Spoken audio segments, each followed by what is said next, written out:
Good morning everyone, welcome to knowledge account. আমরা দেখব 12 ফেব্রুয়ারি 2025 এ daily current affairs, তার সাথে সাথে রিলেটেড স্ট্র্যাটেজিক এগুলো। দেখো, আজকের ক্লাস শিডিউল অনুযায়ী তোমাদের সকাল 6টায় কারেন্ট অ্যাফেয়ার্সের পর অন্যান্য যে ক্লাসগুলো হবে সেটা হচ্ছে ইংলিশের কে স্টাডিতে 9:30-এ, তার আগে অঙ্কের ক্লাস 9টার সময়, স্ট্যাটিক জিকে পৌঁছায় 10:30টায়, 6টার সময় ডাব্লিউবিপি জিকে বুস্টার কে স্টাডিতে, তারপর 7টাতে রেলওয়ে জিকে। তোমরা ইউটিউব থেকে যারা যারা ঠিকঠাকভাবে নোটিফিকেশান পাচ্ছ না তারা আমাদের টেলিগ্রাম চ্যানেলে একটু যুক্ত হয়ে যাও। নলেজ অ্যাকাউন্ট গিয়ে সার্চ করে নেবে টেলিগ্রামে, তো ওখান থেকে তোমাদের সমস্ত ক্লাসের নোটিফিকেশানও তোমরা পেয়ে যাবে। কেমন? চলো স্টার্ট করা যাক। প্রথম প্রশ্ন আজকে আমরা দেখব, কোন রাজ্য 24শে ফেব্রুয়ারি 2025-এ বিশ্বের বৃহত্তম ঝুমুর নাচের আয়োজন করবে? বিশ্বের বৃহত্তম ঝুমুর নাচ এটা আসামে আয়োজন করবে, মানে আসাম রাজ্য আয়োজন করবে। আসাম বিশ্বের সবচেয়ে বড় ঝুমুর উৎসবের আয়োজন করতে চলেছে 24শে ফেব্রুয়ারি 2025-এ। অ্যাডভান্টেজ আসাম 2.0 ইনভেস্টমেন্ট সামিটের আগে বিশ্বের বৃহত্তম ঝুমুর নাচের আয়োজন করবে। এটাকে ঝুমুইরো বলা হয়। 7,500 জনেরও বেশি নৃত্যশিল্পীর সাথে এই অনুষ্ঠানের লক্ষ্য হচ্ছে গিনেস ওয়ার্ল্ড রেকর্ড করা। গিনেস ওয়ার্ল্ড রেকর্ড করা হচ্ছে এই আয়োজনের প্রধান উৎস। 7,500 জন একসাথে ঝুমুর নাচ করবে। এই শীর্ষ সম্মেলনটা বিশ্বব্যাপী দর্শকের কাছে আসামের সমৃদ্ধ ঐতিহ্য প্রদর্শন আর বিনিয়োগকারীদের আকৃষ্ট করার একটা প্ল্যাটফর্ম। দুদিনের ইভেন্টটা সারা ভারত এবং বিশ্বের বিনিয়োগকারীদের আকর্ষণ করবে। এরপর দেখো, আসাম 1950-এর 26শে জানুয়ারি গঠিত হয়। রাজধানী আসামের দিসপুর। আন্তর্জাতিক সীমানা দুটো দেশের সাথে রয়েছে, ভুটান আর বাংলাদেশ। টোটাল 7টা রাজ্যের সাথে সীমানা রয়েছে, অরুণাচল প্রদেশ, পশ্চিমবঙ্গ, নাগাল্যান্ড, মণিপুর, মিজোরাম, ত্রিপুরা এবং মেঘালয়। টোটাল 31টা জেলা রয়েছে, সরকারি ভাষা অসমীয়া। বিধানসভার সিট রয়েছে 126টা, রাজ্যসভার রয়েছে 7টা আসন, লোকসভার 14টা আসন রয়েছে। হাইকোর্ট হচ্ছে গুয়াহাটি হাইকোর্ট। প্রথম রাজ্যপাল মোহাম্মদ সালেহ আকবর হায়দারি, বর্তমান রাজ্যপাল লক্ষণ প্রসাদ আচার্য। প্রথম মুখ্যমন্ত্রী গোপীনাথ বরদলৈ, বর্তমান মুখ্যমন্ত্রী Himanta Biswa Sarma. State animal Indian rhinoceros. State bird white winged wood duck. State tree Hollong. Bhut Jolokia, মরিচ ভূত মরিচ এবং ঘোস্ট জোলোকিয়া নামেও পরিচিত। এটা ইন্টারস্পেসিফিক হাইব্রিড মরিচ, যেটা উত্তর পূর্ব ভারতীয় রাজ্য আসাম, নাগাল্যান্ড, মণিপুর আর অরুণাচল প্রদেশে চাষ করা হয়। এরকম এসএসসিতে একটা প্রশ্ন তোমাদের এসেছিল। আসামের লোকনৃত্য বিহু, বিছুয়া, নাটপূজা, মহারাজ, কালীগোপাল, বাগড়ুম্বা, নাগা নৃত্য, খেলগোপাল, তাবলচাংলি উৎসব, অম্বুবাচী, ভোগালী বিহু, বৈশাখু, দিহিং পাটকাই। ন্যাশনাল পার্ক কাজিরাঙ্গা, ডিব্রু সাইখোয়া, মানস, নামেরি, ওরাং আর রায়মনা রিজার্ভ ফরেস্ট। আসাম রাজ্যের নিজস্ব একটা গান রয়েছে, গানটার নাম ও মোর আপনার দেক্স। এটা বিখ্যাত স্থানীয় কবি লক্ষ্মীনাথ বেজবড়োয়া লিখেছেন। মাজুলি পৃথিবীর বৃহত্তম নদী বদ্বীপ, এটা আসামের রয়েছে। ভারতের মধ্যে বড় চা উৎপাদনকারী রাজ্য হচ্ছে আসাম। আসাম হচ্ছে প্রথম রাজ্য যেখানে ব্রিটিশরা চা বাগান চালু করেছিল। ভূপেন হাজারিকা সেতু, সাধারণত ধোলাসাদিয়া সেতু নামেও পরিচিত, এটা ভারতের একটা বিম সেতু যেটা উত্তর পূর্ব রাজ্য আসাম আর অরুণাচল প্রদেশকে সংযুক্ত করে। এই সেতুটা ব্রহ্মপুত্রের প্রধান নদী লোহিত নদীর উপর গড়ে উঠেছে। দেখো, তোমাদের কারেন্ট অ্যাফেয়ার্স ইয়ারলি আর মান্থলি যে A4 সাইজের PDF, এগুলো ইবুক সেকশনে আপডেট করা আছে বাংলা ভাষায়। তোমাদের ইংরাজি ভার্সান, ইংলিশ ভার্সানের জন্য অনেকে মানে রিকোয়েস্ট করেছিলে, তো তার জন্য একটা ব্যবস্থা করা হয়েছে। তোমরা আগামী 2-1 দিনের মধ্যেই জানতে পারবে ইয়ারলি এবং মান্থলি কারেন্ট অ্যাফেয়ার্স তোমাদের ইংলিশ ভার্সান, এটা ব্যাপারে আমি তোমাদের জানিয়ে দেবো। তো এগুলো ছাড়াও তোমরা যদি মক টেস্টও প্র্যাকটিস করতে চাও এই A4 সাইজের PDFগুলো ইয়ারলিগুলোর সাথে, সেক্ষেত্রে তোমরা একটা কোর্স রয়েছে কারেন্ট অ্যাফেয়ার্স অ্যান্ড স্ট্র্যাটেজিকে। এই কোর্সটা ওয়ান টাইম পেমেন্ট করে 1 বছরের জন্য তোমরা জয়েন করে নিতে পারো। তাহলে তোমাদের রেলওয়ের জন্য 2023-24-এর এবং স্ট্র্যাটেজিকের কারেন্ট অ্যাফেয়ার্সের মক টেস্ট, এখানে তোমরা আপডেটগুলো পেয়ে যাবে। আর নতুন 3টে ব্যাচ তোমাদের স্টার্ট হচ্ছে। জেনারেল স্টাডিজ ফাউন্ডেশন ব্যাচ 3 25শে ফেব্রুয়ারি থেকে। রেলওয়ে গ্রুপ ডি, এটাও 25শে ফেব্রুয়ারি থেকে স্টার্ট হচ্ছে। আর নিপুণ ব্যাচ, এটা হচ্ছে ম্যাথ এবং রিজনিংয়ের ফাউন্ডেশন কোর্স, তোমাদের এটা স্টার্ট হচ্ছে 26 তারিখ থেকে। এগুলো সবকটাতেই তোমাদের লঞ্চ অফার রয়েছে, ওয়ান টাইম পেমেন্ট। এই রিলেটেড আরও ডিটেলসের জন্য এই নাম্বারে যোগাযোগ করে জেনে নাও। আর যার যেটাতে প্রয়োজন তোমরা জয়েন করে নিতে পারো। এছাড়া এক্সিস্টিং ব্যাচ তোমাদের বুলেট ব্যাচটা রেলওয়ের জন্য, সমস্ত পরীক্ষার জন্য, আর এসএসসি জন্য হচ্ছে প্রাপ্তি। ডাব্লিউবিপিকেপি ফাউন্ডেশন ব্যাচ হচ্ছে পরিবর্তন ব্যাচ কোর্স। এগুলোতে তোমরা জয়েন করার জন্য এই নাম্বারে হোয়াটসঅ্যাপ অথবা কল করে নাও। এগুলো আমাদের অ্যাপেতে ক্লাস চলছে, তোমরা অ্যাপেতে গিয়ে ডেমো ক্লাস ডেমো পিডিএফও দেখতে পারো বা এই নাম্বারে জানতে পারো। তো সেকেন্ড কোয়েশ্চেন আমাদের, কেন্দ্রীয় প্রতিরক্ষা মন্ত্রী রাজনাথ সিং বেঙ্গালুরুতে এশিয়ার বৃহত্তম অ্যারো ইন্ডিয়া শো উদ্বোধন করছে, মানে এরো ইন্ডিয়া শো 2025। তো এটার থিম কি? এবছর এরো ইন্ডিয়া শো 2025-এর থিম হচ্ছে runway to a billion opportunities. প্রতিরক্ষা মন্ত্রী রাজনাথ সিং বেঙ্গালুরুর ইয়েলাহুঙ্কা বিমান বাহিনী স্টেশনে এরো ইন্ডিয়ার 15তম সংস্করণের উদ্বোধন করেছেন। এই এয়ার শো 10 থেকে 14 ফেব্রুয়ারির মধ্যে অনুষ্ঠিত হবে এবং এটা এশিয়ার বৃহত্তম এয়ার শো হিসাবে বিবেচিত, যেটা দ্বিবার্ষিকভাবে হয়, মানে প্রত্যেক 2 বছর ছাড়া ছাড়া হয়। এই অনুষ্ঠানে দেশীয় প্রযুক্তিগত উন্নয়নের পাশাপাশি প্রমাণিত প্রযুক্তিগত প্ল্যাটফর্মগুলির যৌথ উৎপাদনের উপর জোর দেওয়া হবে। তারপর 1 ফেব্রুয়ারি 2025-এ institute of chartered accounts of India থেকে সিএ ইন পাবলিক সার্ভিস পুরস্কার কে পেয়েছেন? সিএ ইন পাবলিক সার্ভিস পুরস্কার এটা পেয়েছে দীপক কুমার কেডিয়া। দীপক কুমার কেডিয়া ইন্সপেক্টর জেনারেল এর হেডকোয়ার্টার হচ্ছে NSG. CA in public service পুরস্কার institute of chartered accounts of India থেকে পেয়েছেন। এই পুরস্কারটা 1 ফেব্রুয়ারি 2025-এ নয়াদিল্লিতে অনুষ্ঠিত বিশ্ব অ্যাকাউন্টদের ফোরামের সভায় প্রদান করা হয়। দীপক কুমার কেডিয়াকে 2025 সালের প্রজাতন্ত্র দিবসে আইন প্রয়োগ আর জাতীয় নিরাপত্তায় অবদানের জন্য রাষ্ট্রপতির পদকও প্রদান করা হয়েছে। তারপর 2025 সালের ফেব্রুয়ারি মাসে অনুষ্ঠিত ভারতীয় স্নুকার চ্যাম্পিয়নশিপে কোন খেলোয়াড় তার 36তম জাতীয় খেতাব এবং 10তম পুরুষ স্নুকার ক্রাউন জিতেছেন? পঙ্কজ আদবানি জিতেছেন।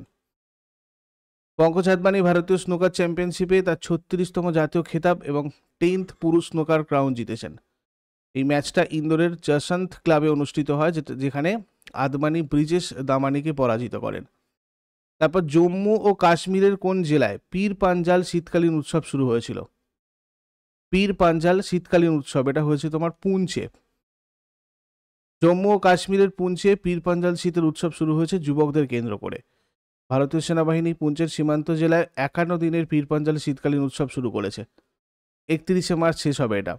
এই উৎসবটা যুব ক্ষমতায়ন, মানে ইউথ এম্পাওয়ারমেন্ট, সাংস্কৃতিক সংরক্ষণ, মাদকের অপব্যবহার, এই ধরনের যে সমস্যাগুলো এগুলোর বিরুদ্ধে মানে লড়াই করার জন্য সেনাবাহিনীর উৎসর্গকে তুলে ধরে। দেখো, তার জম্মু কাশ্মীর যেটা এটা গঠিত হয় 2019-এ 31শে অক্টোবরে। রাজধানী মে থেকে অক্টোবর পর্যন্ত থাকে শ্রীনগর, আর নভেম্বর থেকে এপ্রিল পর্যন্ত থাকে জম্মু। আন্তর্জাতিক সীমানা হচ্ছে পাকিস্তানের সাথে রয়েছে জম্মু কাশ্মীরের। রাজ্যের সীমানা হচ্ছে দুটো রাজ্যের সাথে রয়েছে, একটা কেন্দ্রশাসিত অঞ্চল হিমাচল প্রদেশ, পাঞ্জাব এবং লাদাখ। ঠিক আছে। জেলার সংখ্যা 20টা, অফিসিয়াল ল্যাঙ্গুয়েজ 5টা রয়েছে, কাশ্মীরি, ডোগরি, উর্দু, হিন্দি আর ইংরাজি। বিধানসভার 114টা আসন, রাজ্যসভার 4টে আসন, লোকসভার 5টা আসন। হাইকোর্ট হচ্ছে জম্মু ও কাশ্মীর হাইকোর্ট। প্রথম লেফটেন্যান্ট গভর্নর জিসি মুর্মু, বর্তমান lieutenant governor Manoj Sinha. State animal হচ্ছে Kashmiri stag, state bird black necked crane, state tree chinar. জাতীয় জাফরান মিশন 2010 থেকে 11 সালে চালু করা হয়েছিল, এটা এখানেই, যেটা শুধুমাত্র জম্মু কাশ্মীরে জাফরান চাষের জন্য প্রযোজ্য ছিল। সেই জন্য দেখবে জাফরান নিয়ে প্রচুর আসে তোমাদের কোয়েশ্চেন। জম্মু আর কাশ্মীর ভারতের সবচেয়ে বেশি জাফরান উৎপাদন করে, প্রচুর পরীক্ষাতে এসেছে। তার মধ্যে একটা এক্সাম্পল হচ্ছে 2020 CHSL। 14 ফেব্রুয়ারি 2019-এ পুলওয়ামা সন্ত্রাসী হামলা হয়েছিল, এটাও এখানে হয়েছিল। RRB NTPC 2021-এ এসেছে। দেখো, তোমাদের বুলেট ব্যাচ বা নতুন রেলওয়ে গ্রুপ ডি ফাউন্ডেশন যে ব্যাচ রয়েছে বা প্রাপ্তি ব্যাচ, এগুলোতে তোমাদের স্টেট ওয়াইজ জিকেগুলো ঠিক এভাবেই আমি করিয়ে দিয়েছি, যেখানে তোমাদের এরকম কোন বছরে কোন স্টেট থেকে কোন জায়গাটা তোমাদেরকে এসেছে। তো এই জন্য তোমাদেরকে বুলেট ব্যাচের কথা আমি বলেছি, যে তোমাদের A to Z বুলেট ব্যাচে রেলওয়ে এবং এসএসসির প্রিপারেশান A to Z তোমাদের ওখানে হবে, স্ট্যাটিক জিকে বিশেষ করে। শুধু তাই না, প্রত্যেকটা সাবজেক্টের ওখানে এরকমভাবেই তোমাদের ক্লাস হয়েছে। যা অনেকে কমেন্ট করছো, ফোন করে এখানে হোয়াটসঅ্যাপ করছো, তো তাদেরকে বলবো তোমাদের বেস্ট সলিউশন হচ্ছে এই বুলেট এবং রেলওয়ে গ্রুপ ডি ব্যাচ। এখানে তোমাদের সমস্তটা সুন্দরভাবে করিয়ে দেওয়া হয়েছে। কাশ্মীর উপত্যকা পৃথিবীর স্বর্গ নামে পরিচিত। আয়তনের দিক থেকে দ্বিতীয় বৃহত্তম কেন্দ্রশাসিত অঞ্চল এটা। বুর্জহোম জম্মু কাশ্মীরের প্রত্নতাত্ত্বিক গুরুত্বের একটা স্থান। তারপরে কোন তামিল চলচ্চিত্রটি রটারডাম 2025-এর আন্তর্জাতিক চলচ্চিত্র উৎসবে network for the promotion of Asian cinema পুরস্কার জিতেছে? এটা জিতেছে ব্যাড গার্ল। তামিল ছবি bad girl international film festival রটারডামের আন্তর্জাতিক চলচ্চিত্র উৎসবে NETPAC পুরস্কার জিতেছে। ব্যাড গার্ল পরিচালক বর্ষা ভারতের প্রথম ফিচার ফিল্ম। দেখো রিসেন্ট কিছু অ্যাওয়ার্ড আছে, honorary doctorate by university of Sussex, Noel Tata, এগুলো রিসেন্ট কিছু অ্যাওয়ার্ড যারা পেয়েছেন আমি তোমাদের সাথে আলোচনা করেছি, একবার দেখে নাও, রিমাইন্ড করে নাও। সাহিত্য একাডেমি অ্যাওয়ার্ড 2024 লেট চমন আরোরা পেয়েছেন ফর আইকে और আশওয়াত্তানা in Dogri. BCCI's lifetime achievement award 2024 পেয়েছেন Sachin Tendulkar, 31st BCCI lifetime achievement award. Subhash Chandra Bose Aapda Prabandhan Puraskar 2025 পেয়েছেন Indian national centre for ocean information services. Gates Cambridge impact prize 2025 professor Urvashi Sinha পেয়েছেন। সিঙ্গাপুরের honorary citizen award Tarun Das পেয়েছেন। সরি, তারপর নোকিয়ার সিইও হিসাবে কে নিযুক্ত হতে চলেছেন? নোকিয়ার সিইও জাস্টিন হোটার্ড। নোকিয়া প্রতিষ্ঠিত হয় 12 মে 1865-এ। হেডকোয়ার্টার হচ্ছে এসপুতে রয়েছে, ফিনল্যান্ডে। এরকমও কিছু রিসেন্ট অ্যাপয়েন্টমেন্ট যদি আমরা দেখি, chairman of group special mobile association বোর্ডে রয়েছেন Gopal Vittal. DG of bureau of civil aviation security Rajesh Nirwan. CEO of Vedanta resource limited Deshnee Naidu. CEO of Reliance power Neeraj Parakh. President of institute of company secretaries of India for 2025 Dhananjay Shukla. Chairperson for executive council of the prime minister's museum and library society Nripendra Mishra. তারপরে মার্কিন যুক্তরাষ্ট্রকে অনুসরণ করে কোন দেশ বিশ্ব স্বাস্থ্য সংস্থা থেকে প্রত্যাহারের ঘোষণা দিয়েছে? এটা করেছে হচ্ছে তোমার আর্জেন্টিনা। রাষ্ট্রপতি ডোনাল্ড ট্রাম্পের অধীনে মার্কিন যুক্তরাষ্ট্রের অনুরূপ পদক্ষেপের পরে আর্জেন্টিনা বিশ্ব স্বাস্থ্য সংস্থা থেকে প্রত্যাহারের সিদ্ধান্ত ঘোষণা করেছে। ওয়ার্ল্ড হেলথ অর্গানাইজেশন সম্পর্কে আমরা যদি দেখি, এটা গঠিত হয়েছিল 7 এপ্রিল 1948-এ। সদর দপ্তর সুইজারল্যান্ডের জেনেভাতে রয়েছে। প্রথম সভাপতি Andrija Stampar. Director general Tedros Adhanom. Deputy director general Soumya Swaminathan.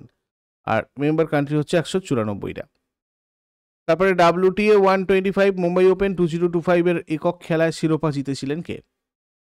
জিতেছেন জিল টেইচম্যান। সুইজারল্যান্ডের জিল টেইচম্যান 2025 মুম্বাই ওপেন টেনিস টুর্নামেন্টের একক শিরোপা জিতে থাইল্যান্ডের মারানচিয়া সাওয়াংকাওকে পরাজিত করেছেন। 2025 মুম্বাই ওপেন টেনিস টুর্নামেন্টের ফাইনাল খেলা হয়েছিল মুম্বাই, মহারাষ্ট্রের।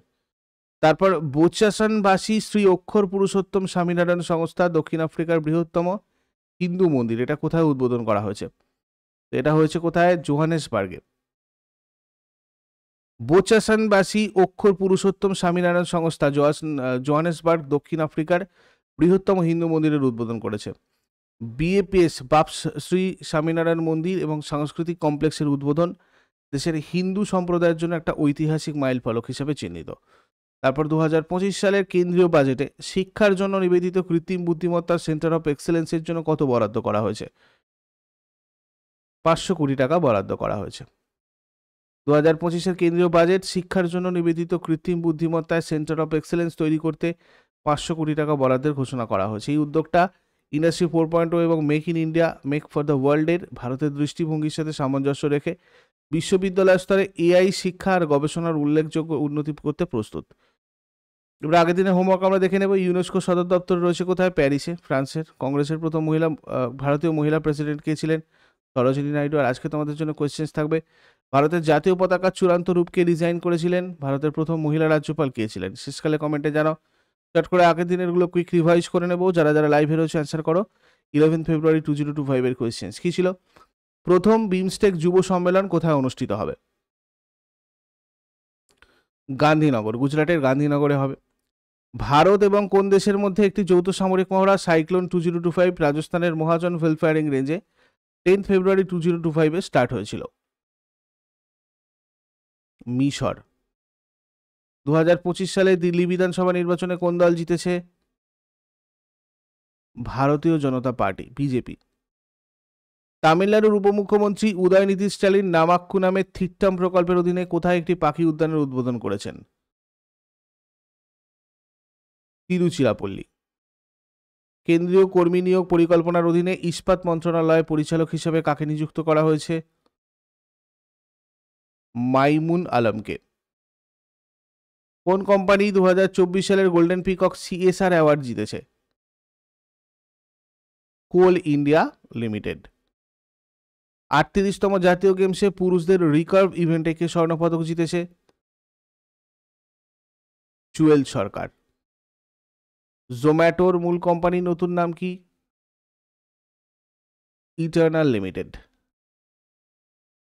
সেলিব্রিটি ক্রিকেট লিগ 2025-এর জন্য এয়ারটেল পেমেন্টস ব্যাংক কোন সংস্থার সাথে অংশীদারিত্ব করেছে? কর্ণাটক বুলডোজার্স। 2025 সালের বাজেটে ভারতীয় গভীর মহাসাগর মিশনের অধীনে সমুদ্রযান প্রকল্পের জন্য কত টাকা বরাদ্দ করা হয়েছে? 600 কোটি টাকা। এগুলো ছিল আগের দিনের কোয়েশ্চেন। ইউজফুল বলে মনে হলে লাইক করো, শেয়ার করো বন্ধুদের সাথে, কমেন্ট করে ফিডব্যাক জানাও। আর প্রতিদিন সকাল 6টার সময় ডেলি কারেন্ট অ্যাফেয়ার্সের আপডেটের জন্য নলেজ অ্যাকাউন্টকে সাবস্ক্রাইব করে বেল আইকন প্রেস করে অলে ক্লিক করে নাও। Thank you so much, take care, have a great day.